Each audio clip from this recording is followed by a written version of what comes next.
Bagchi Karunashray palliative care centre ଉଦ୍ଘାଟିତ।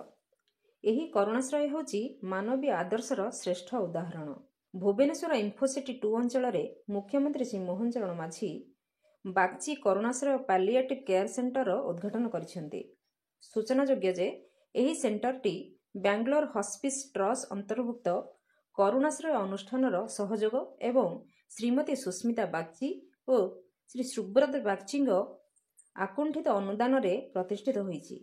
ଏଠାରେ କର୍କଟ ରୋଗର ଆକ୍ରାନ୍ତ ହୋଇ ଶେଷ ଜୀବନର ଅବସ୍ଥାରେ ପହଞ୍ଚିଥିବା ସମସ୍ତ ରୋଗୀମାନଙ୍କର ସେବା ନିଃଶୁଳ୍କ ଭାବରେ କରାଯାଇଥାଏ। ଓଡ଼ିଶା ସରକାର ଏହି ସେଣ୍ଟର ପାଇଁ ଜମି ତଥା ଅନ୍ୟାନ୍ୟ ଆନୁଷଙ୍ଗିକ ଆବଶ୍ୟକତା ରିହାତି ଦରରେ ଯୋଗାଇ ଦେଇଛନ୍ତି। ସେବା ଯତ୍ନ ବ୍ୟତୀତ Bagchi Karunashray palliative care centre ଶିକ୍ଷା ଓ ଗବେଷଣା କ୍ଷେତ୍ରରେ ମଧ୍ୟ ଆଗାମୀ ଦିନରେ କାର୍ଯ୍ୟ କରିବ। ଏଭଳି ଏକ କଲ୍ୟାଣକାରୀ ଅନୁଷ୍ଠାନର ଉଦ୍ଘାଟନ ଅବସରରେ ମୁଖ୍ୟମନ୍ତ୍ରୀ କହିଥିଲେ ଯେ ଏହି କେନ୍ଦ୍ରଟି ହେଉଛି ମାନବୀୟ ଆଦର୍ଶର ଶ୍ରେଷ୍ଠ ଉଦାହରଣ ଏବଂ ଦାନ ଦୟା କରୁଣାର ଏକ ମହାନ ପ୍ରତିଫଳନ। ମୁଖ୍ୟମନ୍ତ୍ରୀ ଏହି କେନ୍ଦ୍ରର ପ୍ରତିଷ୍ଠାତା ବାଗ୍ଚି ଦମ୍ପତିଙ୍କୁ ପ୍ରଶଂସା କରି କହିଥିଲେ ଯେ ସମାଜସେବା କ୍ଷେତ୍ରରେ ଏଭଳି ନିଃସ୍ୱାର୍ଥପର ଅବଦାନ ଆଜିକାଲି ଖୁବ୍ କ୍ୱଚିତ୍ ଦେଖିବାକୁ ମିଳୁଛି। ଏହି ଦମ୍ପତି ହେଉଛନ୍ତି ଓଡ଼ିଶା ପାଇଁ ଆଦର୍ଶ। ତାଙ୍କର ଏହି ପଦକ୍ଷେପ ନିଶ୍ଚିତ ଅନ୍ୟମାନଙ୍କୁ ସମାଜସେବା ପାଇଁ ପ୍ରେରଣା ଯୋଗାଇବ। ମୁଖ୍ୟମନ୍ତ୍ରୀ କହିଥିଲେ ଯେ କ୍ୟାନ୍ସର ରୋଗର ଚିକିତ୍ସା ଅତ୍ୟନ୍ତ ବ୍ୟୟବହୁଳ।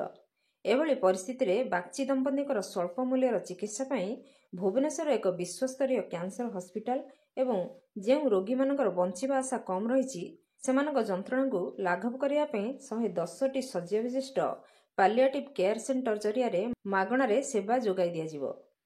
ଏହି କେନ୍ଦ୍ରର ପ୍ରତିଷ୍ଠାତା ଶ୍ରୀ ସୁବ୍ରତ ବାଗ୍ଚି କହିଥିଲେ ଯେ କ୍ୟାନ୍ସର ରୋଗ ରୋଗୀ ସହିତ ସମଗ୍ର ପରିବାରକୁ ପ୍ରଭାବିତ କରିଥାଏ। ସେଥିପାଇଁ ଚିକିତ୍ସା ସହିତ ସମବେଦନାର ଆବଶ୍ୟକତା ରହିଛି। ଏହି କେନ୍ଦ୍ରର ନର୍ସ ଓ ସ୍ୱାସ୍ଥ୍ୟକର୍ମୀମାନେ ରୋଗୀମାନଙ୍କ ଘରକୁ ଯାଇ ମଧ୍ୟ ସେବା ଯୋଗାଉଛନ୍ତି।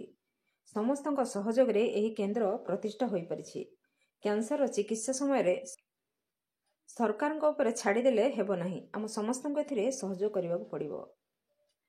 କାର୍ଯ୍ୟକ୍ରମରେ ବେଙ୍ଗଲୁରୁ ହସ୍ପିସ୍ ଟ୍ରଷ୍ଟର ମ୍ୟାନେଜିଂ ଟ୍ରଷ୍ଟି ଶ୍ରୀ ଗୁରୁମିତ ସିଂ ରାନ୍ଧୁଆ ସ୍ୱାଗତ ଭାଷଣ ଦେଇଥିଲେ।